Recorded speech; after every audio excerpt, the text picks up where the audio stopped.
quando uma manifestação ela deixa de ser uma manifestação pacífica e acaba virando um crime.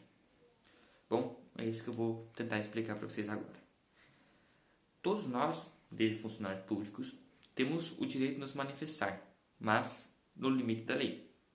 E quais são esses pontos que a lei nos coloca?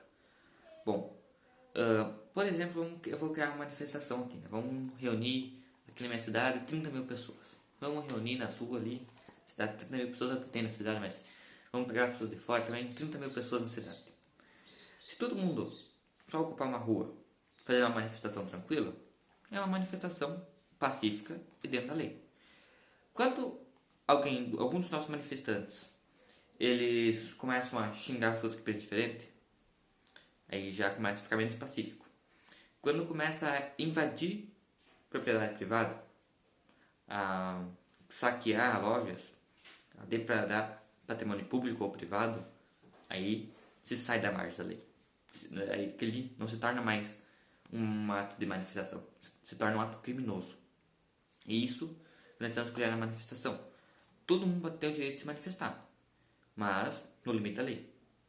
Assim como todo mundo tem direito de se manifestar, mas ninguém tem direito de agredir. Então, tudo tem que estar dentro da lei. E dentro da lei e até dentro dos direitos éticos. Ninguém tem direito a agredir outra pessoa. Ninguém tem direito a xingar outra pessoa só porque ela pensa diferente. Isso é algo até errado, né? E esse é basicamente o vídeo. Quando se passa a lei da ordem também, quando se começa a incomodar outras pessoas, quando se começa a queimar pneu na rua, contra a segurança pública. Agora nessa época de pandemia você atenta contra a saúde pública, que também é crime. Então tudo tem que ter um limite. E esse limite é a lei. E por isso que o Estado serve. E é nisso que o Estado tem que estar. O Estado tem que estar em empresa privada, não tem que estar regulando CLT, salário mínimo.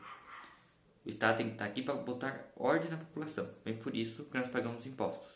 Nós não pagamos impostos simplesmente para criar teta para o governo, ok? Então, muito obrigado por ter assistido aqui.